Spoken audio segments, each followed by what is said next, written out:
Sama and the Raven, Part 2. Days turned into weeks and the seasons began to change. Sama's secret nighttime escapades in the Fight Club continued, but there was a shift in the dynamics of his world. The Raven, once a taunting adversary, had transformed into something far more troublesome. Perched on his usual spot on the deck rail, the Raven now cawed incessantly, his voice echoing through the neighborhood.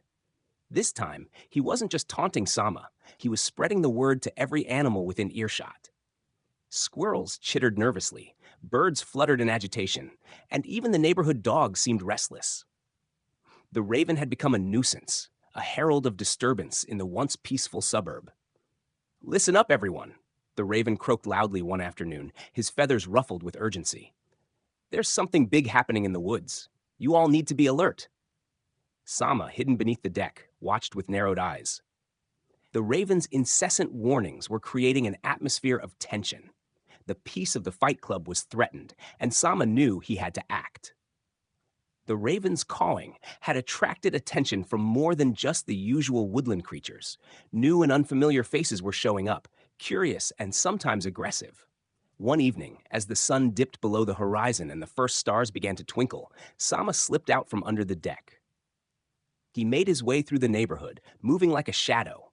The Raven followed, flitting from tree to tree, still issuing his warnings. In the woods, the Fight Club members gathered in the usual clearing. Tonight, there was an air of unease. Sama could see it in the way the animals moved, their ears flicking nervously and eyes darting around. The Raven's warnings had not gone unnoticed.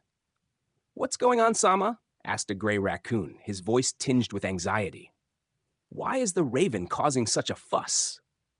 Sama didn't have an answer, but he knew they couldn't let fear disrupt their nightly gatherings. "Stay vigilant," he advised, his green eyes scanning the dark trees surrounding the clearing. "We don't know what's out there, but we can't let it stop us." Just then, a rustling noise came from the bushes, and the animals tensed. Out stepped a pair of large, shadowy figures, two coyotes, their eyes glowing with a predatory gleam. The Raven, perched above, caught a warning, but it was too late. The coyotes had found the Fight Club.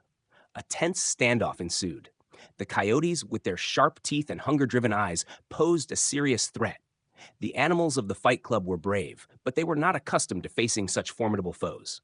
Sama stepped forward, his fur bristling and claws unsheathed. "We need to protect our home," he declared, his voice steady. "Everyone, stand together." The animals, inspired by Sama's courage, formed a united front. They hissed, growled, and chittered in defiance. The coyotes, taken aback by the show of solidarity, hesitated. Sama saw his chance and leaped at one of them, claws extended. The battle was fierce, but Sama's quick thinking and the Raven's sharp eyes turned the tide. The coyotes, realizing they were outnumbered and outmatched, retreated into the darkness. The clearing was silent except for the heavy breathing of the Fight Club members. The Raven swooped down, landing near Sama. "You did well, Sama," he said, his tone respectful. Sama nodded, his body still tense from the fight. "We can't let our guard down," he replied. "There's something bigger happening, and we need to be ready." The animals dispersed, their spirits lifted, but their minds wary. Sama returned to his deck, the Raven flying close by. They had faced a threat and survived, but the mystery of the coyote's appearance lingered. As Sama curled up under the deck, his thoughts were filled with unanswered questions and the looming uncertainty of what was to come. To be continued.